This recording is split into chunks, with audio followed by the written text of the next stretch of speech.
daming kengkoy po doon eh. Unang-una yung sinasabi nilang 1 bilyon na nakalagay sa isang van. Physically impossible po yun eh. Ewan ko yung mga iba na pamilyar kung gaano karami yung 1 milyong piso na nakabundle, i-multiply nyo yun by 1,000 because 1 billion is 1,000 million. Ha? Tignan nyo kung kakasya sa isang van yun. Number 2, sinasabi niya nitong affidavit na yun daw pera ay ginagamit. Gagamitin daw, nagpa-fundraising para sa pagtakbo ni Sara Duterte sa pagkapangulo. Noong 2022. Alam nyo, wala pong balak si Sara Duterte. I know that for a fact na tumakbo. Biglaan lang po yan. Hindi po kailangan mag-raise ng funds kung ikaw ay wala namang balak tumakbo ng Pangulo na sinasabi sa affidavit na Madriaga. Number 3, hindi po kailangan ni Sara Duterte ng pera kung tatakbo siya. Incumbent at the time ang kanyang ama. She has equity of the incumbent. Mabilis na makakuha ng pondo si Sara. Paglantad ho ba o paglalabas ng sworn statement o affidavit ni Ramil Madriaga, yung di umano'y bagman daw ni Vice President Sara Duterte ay lehitimo para po sa inyo? Anong masasabi po ninyo? Alam nyo, lehitimo po yan kung sa lehitimo. Ngunit, makikita po natin dyan ang double standard ng gobyerno. Kita nyo po ganito po yan. Isang tao, itong si Madriaga. Uncorroborated yung kanilang statement, ngunit ginagawa pong basihan para sa investigasyon. Mag-imbestiga ka, fine. Walang problema. Okay? Ombudsman. Kahit nga anonymous, pwede sa ombudsman. Ngunit, yun pong mga testimonya na corroborated, ibig sabihin, hindi lang isang tao nagsasabi. Katulad nung kay Martin Romualdez. Una, sinabi ng mga diskaya na sinabi sa kanila ni Saldico na yung pera ay kay Romualdez. Okay, uncorroborated yun. Walang nagsasabi kung totoo yun o hindi. Ngunit, lumabas si Gutesa. May sworn statement din na nagsasabing nag-deliver siya ng mali-malitang pera sa bahay ni Speaker Romualdez. So corroborated na yung statement under oath sa Senado ng mga diskaya. Then, yung binabanggit na nagsabing ang pera ay para kay Speaker Romualdez, yung si Saldico, lumabas din na bagamat hindi ito sinumpaang salaysay, salaysay pa rin. Identified ang tao at nagbibigay ng detalye na talagang may pera na hindi lamang para sa speaker, kundi para sa Pangulo ng Pilipinas. Yung nakaupo ngayon, si Ginoong Marcos, bakit ito? Corroborated, hindi iniimbestigahan. Bakit pag si VP Sara ang inaakusahan, mabilis ang investigasyon, maingay ang gobyerno? Opo, considering din na nakakulong po itong si Ramil Madriaga, attorney, yung kredibilidad po niya.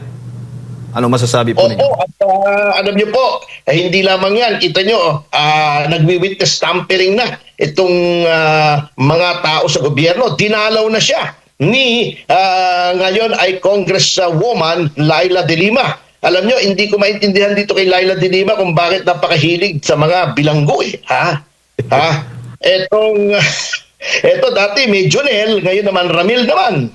Ramil!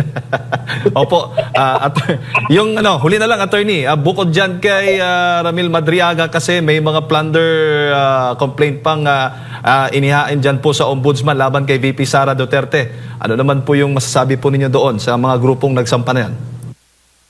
Alam nyo, nakakatawa yung mga grupong yan pero wag na nating puntahan yung karakter ng mga grupo. Mga kengkoy po talaga yan. Isang paring dating adik, isang pare si Robert Reyes na alam nyo po si Robert Reyes, kilala ko po yan, nakasama ko rin yan sa VACC.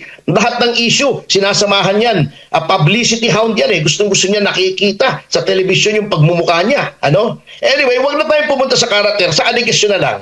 Ang daming kengkoy po doon Unang-una yung sinasabi nilang 1 bilyon na nakalagay sa isang van. Physically impossible po yun Ewan ko yung mga iba na pamilyar kung gaano karami yung 1 milyong piso na nakabundle, i-multiply nyo yun by 1,000 because 1 billion is 1,000 million. Tignan nyo kung kakasya sa isang van yun. Number 2, sinasabi niya nitong affidavit na yun daw pera ay ginagamit. Gagamitin daw, nagpa-fundraising para sa pagtakbo ni Sara Duterte sa pagkapangulo. noong 2022. Alam nyo, wala pong balak si Sara Duterte. I know that for a fact na tumakbo. Biglaan lang po yan. Hindi po kailangan mag-raise ng funds kung ikaw ay wala namang balak tumakbo ng Pangulo na sinasabi sa affidavit na Madriaga. Number 3, hindi po kailangan ni Sara Duterte ng pera kung tatakbo siya. Incumbent at the time ang kanyang ama. She has equity of the incumbent. Mabilis na makakuha ng pondo si Sara. Number 4, yung sinasabing si Man Scarpio mismo, yung mag-asawa, nag-aayos ng logistics, yung pag-distribute ng shabu. Napakahirap po yata paniwalaan yun. Alam nyo, pati yung sinasabing classmate na si Sara Duterte. Nung panahon yun, mag-classmate sila, 12 years old lang pala si Sara. Alam niyo, all of these things taken together, at hindi lang po yan, maraming, hindi ko na po kikwento at maubos po yung inyong panahon. Pag tinignan niyo yung affidavit, matatawa po talaga kayo sa inconsistencies at sa incredibility. Alam niyo po, merong provision sa law o principle sa law na testimony must not only come from a credible witness. It must be credible in itself. Ito, incredible na nga yung witness, incredible pa yung testimonya. Saan tayo pupunta? Kunin na lang nating prosecutor sa Incredible Hulk. Oo, last na lang talaga. Follow up lang doon kay Madriaga, attorney. May possibility ba kayong nakikita ba na gawing state witness itong si Ramil Madriaga laban kay VP Sara? Maaari po yan. Alam nyo, anything is possible kapag ang pinag-usapan na natin ay itong ombudsman. Sapagkat ang ombudsman po natin anything is possible din yan. Sapagkat kung susundin ang batas, hindi dapat na-appoint yan. Pero binraso nila yan, pinilipit nila yung batas para ma-appoint yan. In other words, ang ombudsman, since pinilit lang siya ng Malacanang, ang utang na loob niya, he is beholden to Malacanang. He will do whatever Malacanang says. At yung sinasabi ng Malacanang na wala silang kinalaman dyan, may principle din po sa law na kung sinong makikinabang sa isang act, sa isang pangyayari, siya yung presumed na gumawa ng pangyayari. Halimbawa ako, halimbawa isang tao, meron siyang karibal sa pag-ibig at may nangyari doon sa kanyang karibal, sino makikinabang? Siya. May presumption na siya ang gumawa. Ganito rin po, sino ba makikinabang kapag na-disqualify, na-prosecute, na-impeach si Pangalawang Pangulong Sara Duterte? Siyempre, yung tao na papalit sa kasalukuyang presidente sapagkat natatakot na po itong administrasyon na kapag ang pumalit po kay Pangulong Marcos ay hindi nila kontrolado, ay katakot-takot na pagpapaliwanag sila sa hukuman sapagkat napakarami po nilang krimen ginawa dito sa kasalukuyang administrasyon. Patong-patong po yan.